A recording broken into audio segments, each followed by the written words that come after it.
Hey everybody, welcome to Obscurities and Miniatures. We're back with more of the Verge of War Pirates starter set, and after spending some serious time putting these guys together, I gotta say I am quite happy with the results. So we're gonna start off with the basic pirates. This is the Void Raider team, which consists of 2 squads, and you do have options for all the models involved. These are the human models, so you have a close combat skirmishing type, and they do have their weapons all stowed away along with their jetpacks, or you do have the option for the rifle bearing ones as well. Now I actually had an extra sword from another model that went long range, so I figured, this dude's got his, why not let him have his one as well. So those are the humans, and then we also have the Rungar. The Rungar are a little bit smaller, and again, same thing. You have an option for the skirmisher ones with pistols and swords. He actually carries 2 blades, but he only has 1 available to be equipped. And then you also have the option of equipping them with rifles as well. And I just clipped off one of the extra scabbards and shoved it under his arm, so you can't really tell if it's got the hilt there or not. Works for me. So, as I was saying here, you can see there are 3 different gun options available. I'm sure there's listings in the rules on the cards and everything about which one is which. I just haven't checked yet. I really just have not gotten to it because most of my free time has been spent putting these models together. Next up are another vaguely human race. That is the Trickton. And same thing, you have a skirmish option. This one has 2 pistols, or you have a rifle carrying option as well. I grabbed a couple bits and gave her a blade, since this one's got her big sword hanging off right there, along with this weird cloak, banner, whatever it is. I had a hard time getting that on. I really like this model, and it gives me a very Mandalorian meets Halo vibe. The helmet really reminds me of a Halo, but armor and design really just something about it makes me think Mandalorian. So I think that's what kind of paint scheme she's going to end up getting. I think it's a she, or it's a very sinewy and lanky looking model. So those are the Void Raiders. In addition to the Void Raiders, we also have the Pirate Veterans. The Veterans are 3 different races. Here we have the first one. I want to say this is the Kja. So just like the basic Void Raiders, he did have a couple of options. All of the veterans had a sword or an axe option, but I figured, they're really going at it. They're not going to be wanting to use fancy blades. They're just going to hack them to pieces. So they all got their axe versions instead. Guns, there is no option. Just close combat weapons. And you can see he is quite bigger than the rest of the pirates so far. He's on a 40mm base as well, and quite a bit taller. Next up, we have the human, and he is really decked out and gives me a bit of the vibe of their knightly human faction as well, with the squires and the knights. His cloak here did not want to attach the greatest, but oh, you know what? I just realized I did not attach. He's supposed to have another axe hanging off his back there. But honestly, the veterans were really easy to put together. The pieces were nice, big, and easy to work with. So that's our human. And then my personal favorite is the Scrag.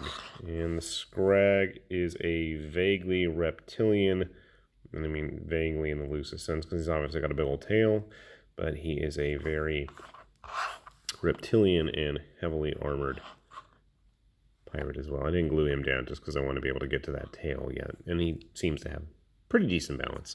So we're still not done with everything that's included here. So besides these guys, I'll just stick him in the back there because he's a big dude, and he's probably my favorite. I really love all of the little details. These guys are just adorned with all kinds of weapons and gear. Now, I had to actually glue most of the pouches and holsters and things on them, but honestly, I think it was worth it. I like their cluttered busyness. But let's move on and talk about some of the other models, because we're not finished yet. You got a nice little spread there, though. Next up, we have the actual captain. And the captain, I really like. For some reason, he gave me a bit of an Infinity vibe, and he doesn't look as detailed on camera as he really is up close. I love he has a kickstand for his leg. He's got these weird cybernetic legs. Now, he does have the option of a more normal foot on his right leg here, but I went with the weird peg leg stub thing. He does have an optional head with a more regular traditional human face, but I wanted to go with the skull-capped cybernetic beard. I thought that was a cool look. This cloak you probably can leave off. I haven't actually glued it. I just kind of jammed it in there because it just did not want to cooperate. And I mean, I guess I could try taking it off, but I'm afraid I'm going to snap something in the process. He's just covered in blades as well. Blades and pistols everywhere. He needs to get glued on his base. He's a little bit shorter than the rest of the humans. I'm assuming he's human. I don't actually know that. We'll put him there. Next up, as we continue to go through our box, we've got the Lucky Bastard, who is a Shork. He is a Shork pirate. Now, unfortunately, it looks like I did not actually have the parts to make his cape, or his jacket. Oh, as I knock over the camera here. Okay, I think we have stabilized. I was going to grab, I did not actually build, this is the Free Pose Shork, and he's just about the same thing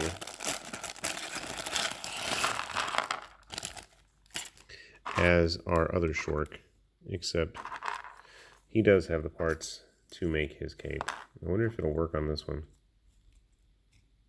Probably not. No, it doesn't look like it. Oh well. You know, maybe I'll contact Verge of War and see if they can send me the parts. But I just wanted to point out, I'm not kidding when they talk about free pose. These are all of his individual fingers if you are that hardcore modeler. I think there's going to be a lot of opinion involved with this one. But he also does have some cool weapons. He's got this big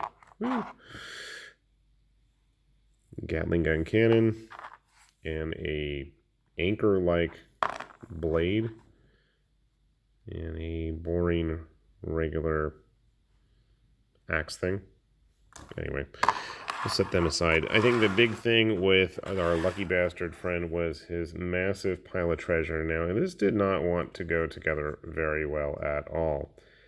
The cool thing is that you don't really necessarily even need it. Yeah, you can pose on it. This base is huge. It's at least a 60 millimeter, if not bigger, with all that junk on it.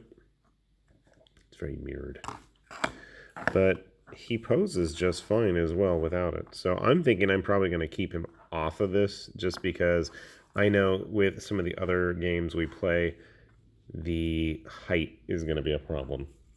So we still have our unbuilt multi-pose, free pose guy, but the cool thing that's going to be included on top of all this is the assault transport, and this thing is just really, really cool.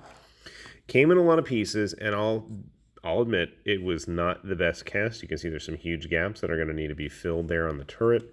There's some weird inconsistencies on the bottom, like where these wires don't actually plug into anything. They're a little bit short. They should have been longer.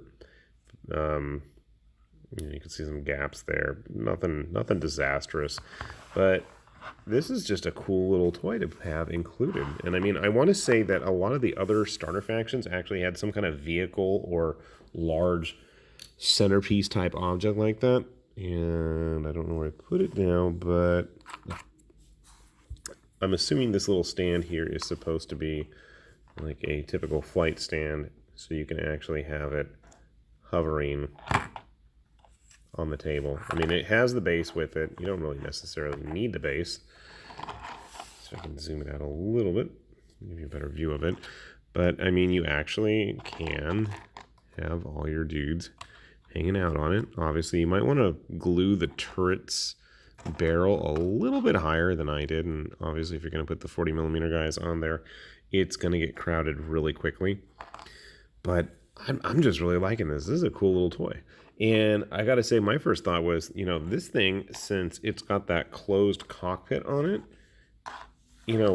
if you leave off the side-mounted rifle cannon things, this is totally going to work like as a 15mm hover transport too. You can just pile all the models on there. And I mean, it's pretty nice. It's a nice little kit. And I gotta say, with everything that was included here, I really, really feel like I got my money's worth. I think these models are quite detailed. I like the poses. I like the equipment on them. I like their loadouts. You have a variety of races. You got a fun, big old diorama style model there. You got, I'm sorry, this dude to me just, if you wanted to have, what are they called, the Vesk or whatever from Starfinder, these dudes are perfect. In fact, everybody in here is perfect for doing like Starfinder or any kind of like sci-fi skirmish game that doesn't require, Games Workshop pieces. Even then, if you want to just go crazy Xenos or something, I think you can totally get away with a lot of the stuff in this set. So I am eagerly looking forward to giving a try to some of the other Verge of War models, and I hope you guys find this encouraging and do give them a good look, because they are putting out some interesting stuff, and I'd say a lot of it is pretty original in its design and execution. And for the most part, the resin was pretty easy to work with. I gotta say, my biggest irritation was on a lot of the faces of the models. They actually had contact points where they were attached to the sprue with a casting aid. I know the human veteran was one of them. Otherwise, there were some weird fits and inconsistencies, like on their cloaks and tabards and loincloth type bits, and having specific spots to actually glue on the swords and blades and everything hanging off of them. That was a little bit of a challenge, but I think the fact that they actually had a printed manual for everything included. Oh my goodness, why are more companies, especially small boutique mini companies, not doing this? The fact that these are just a bunch of dudes out in the Ukraine pumping out interesting models and games. There is a game attached to this, and hopefully we'll give it a try one of these days.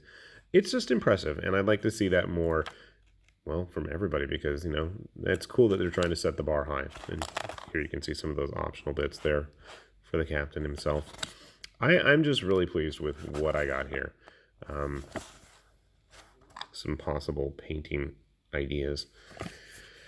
And hopefully you guys are interested as well. With that said, this is High Lord Tamberlane with Obscurities and Miniatures, saying thanks for watching, and hopefully we will be back with more Verge of War models in the near future. And I say that most assuredly because they're already on their way. Take it easy, guys. We'll see y'all later. Bye-bye.